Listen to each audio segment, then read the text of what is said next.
Hello, greetings to all of you. Thank you very much for joining me.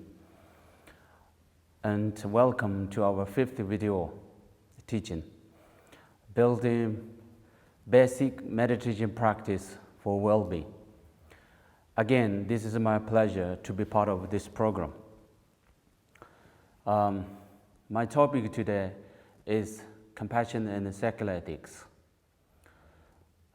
Like we did in my first video, first I'm going to talk about compassion secular ethics, then we will meditate on compassion. So, let me give you the definition of compassion in my understanding. Compassion is the wish for others to be free from suffering and engage in actions to relieve that suffering. So, compassion has two important elements: understanding suffering and the wish or the act to free of that suffering. And when you practice compassion, you intellectually analyze the suffering using different reasons, and emotionally you wish to free of that suffering. And in that way, you can develop a genuine sense of concerns for others. And that's why the practice of compassion is analytic meditation. The great master of Goa University, Chandakirti, said in his text Mula Madhyami Karika, Kancha Tini Jave Loto Punzo de Sabun Tanan Pella Chunda Urind, Lonjo Nela Memba Tower Dojun, Techardagi Tomarniji Tobarki. In the beginning of the lasting enjoyment, compassion is like seed. In the middle, compassion is like water. At the end, compassion is like ripened fruit. So our life is like a tree. For a tree to produce a fruit, there is a need for a seed, water it, and plant it. Finally, you can enjoy the fruits. Likewise, we need compassion to be alive. We need compassion to grow. We need compassion to have a good and happy life. You and me, like any other human beings, have different goals and different dreams, such as our professions, our financial stabilities, and a good life partner. But at school, you mostly learn how much you have, potential to live financially and professionally, instead of realizing how much you have potential to, for self-worthy and compassion and warm-heartedness. A well-known American psychologist, Paul Ekman, said in his book of emotional awareness that for 100 years, a question was largely ignored in economic research: how can we achieve happiness? There has been not much progress. As our experience tells us that if we not mentally strong enough to deal our problems, we will become overwhelmed and risk our lives. And in worst circumstances, we will commit suicide, even though we have all the necessities in terms of material wealth.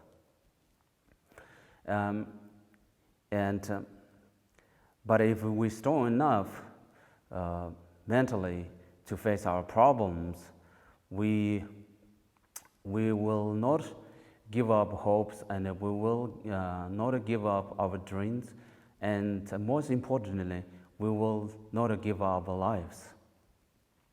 But practice compassion, we become stronger to face our individual issues and as well as collective issues, because compassion teaches us how much we have potential to show our basic goodness for ourselves and others. So how do we practice compassion? One is to remind ourselves that the purpose of our life as human being is to be happy. And if you remind this on your daily basis, it will help you, to stay calm and act in a positive way, because we want a happy life. And that in this way, you will help others, and if you cannot help others, at least you won't not hurt others, because hurting others means hurting yourself, right? So, and another is to have a good attitude for oneself and others. We all feel happy when things go well. We all will feel sad when things not going well. And this is our shared aspiration as one part of human family, having 100% right to live on this mother planet. And this is, our quality of being human. And another reality of being human is that we all, are dependent one another biologically and socially. Therefore, the idea of secular ethics is based on this shared aspiration and understanding of interdependence. According to our common sense, our common experience, and now, science, these two features of being human are real, and they are necessary for us to develop our well-being. Recognizing these universal values brings trust to each other and develop a genuine sense of concern for others. And this is called secular ethics, which is proposed by His Holiness Dalai Lama. His Holiness Dalai Lama argues that since our human nature is compassionate, we can live, or we should live, in harmony without attaching any religions. Even though the compassion is the main focus of all the major religions in the world, it doesn't mean you practice compassion, you will become a religious person. It doesn't mean that you practice secular ethics, you will reject all the religions. It just simply means you being human. I like the example of tea in the water that His Holiness once gave in one of his talks on secular ethics. If you want to live a life by practicing in a religion, that is your choice. Or if you want to live a life by conducting secular ethics, that is also your choice. But the difference is that religion is like tea that has different ingredients, and whereas compassion or shared aspiration is like water, which is our biological giving.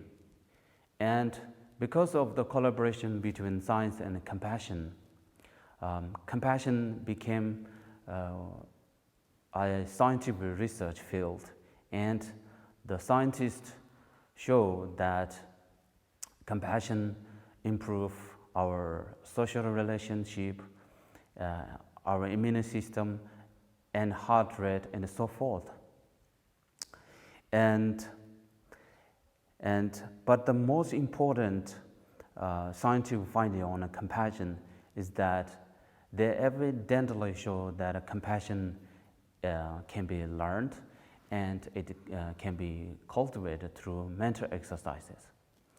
Like His Holiness Dalai Lama said, love and compassion are necessities, not luxuries, but without them, humanity cannot survive.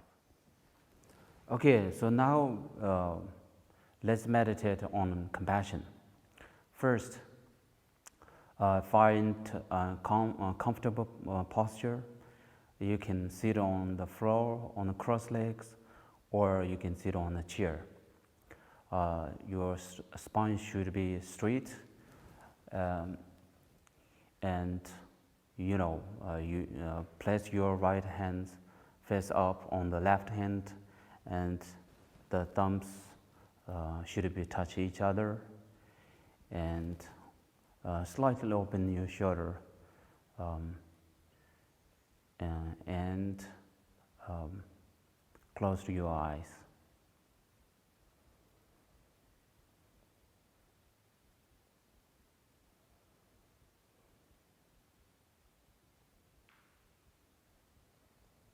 Let's take deep breaths for 3 times. Breathe in through your nose and breathe out through your mouth.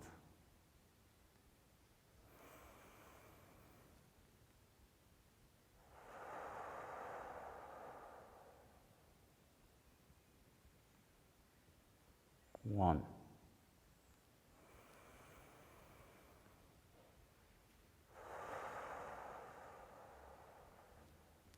2.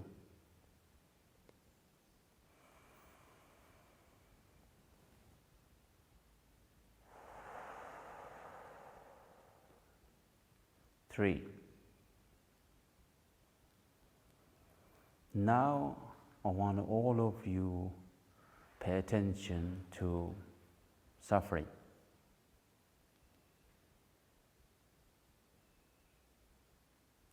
What is the suffering? Why we individually suffer?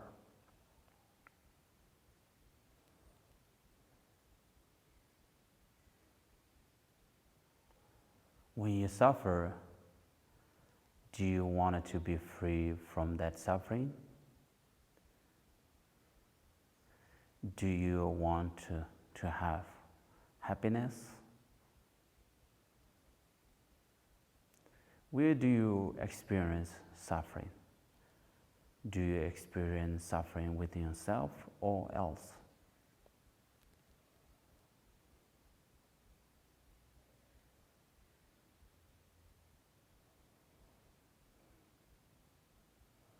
Now let's bring someone that you know he or she is suffering.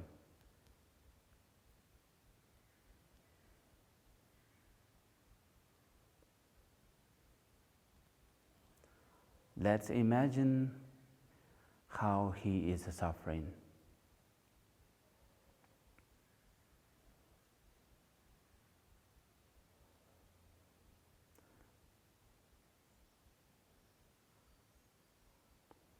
Trying to feel or sympathy toward that person in your heart.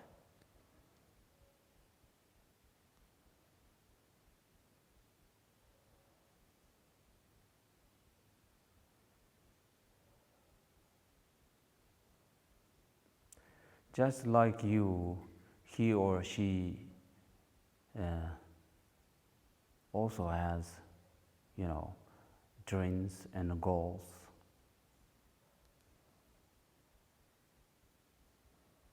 Just like you, she also want to free of that suffering. Just like you, he or she wants happiness.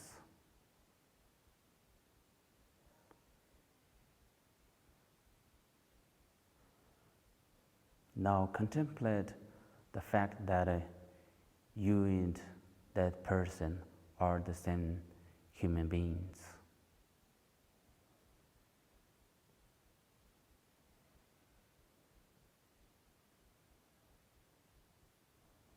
You and that person are equal and want happiness and not suffering.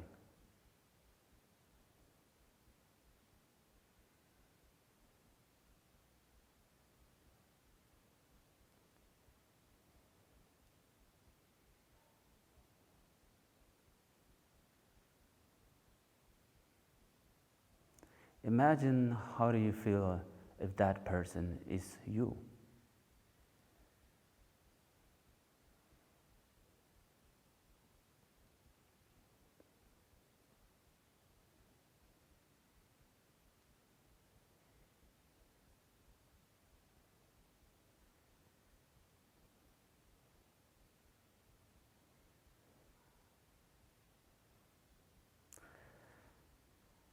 Say silently in words, may he or she find happiness.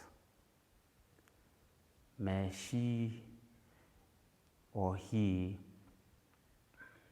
find happiness and peace. May she or he find happiness and peace.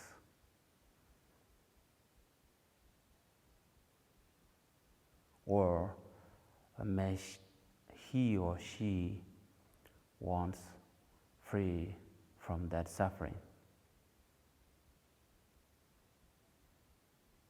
Repeat that words for a few minutes.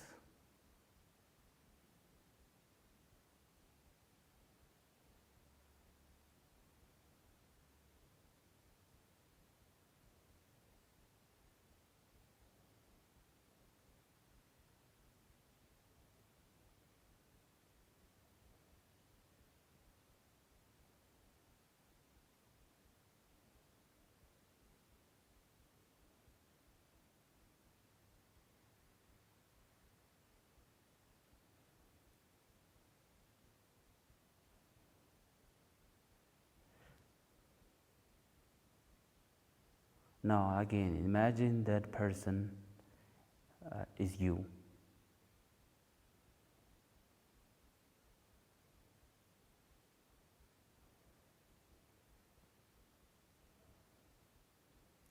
All sufferings are mental suffering, which means you experience suffering within yourself.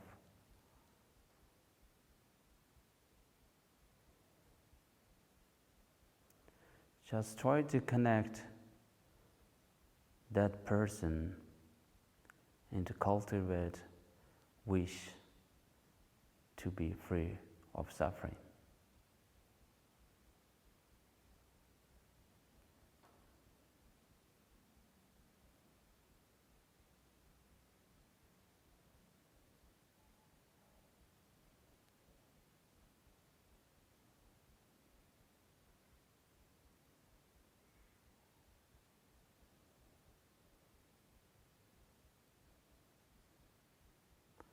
Now let's bring your attention to your breath. Take deep breaths for 3 times, like we did at the beginning.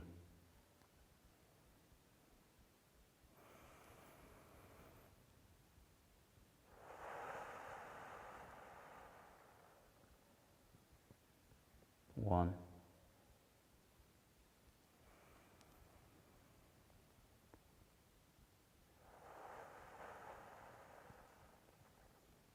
2.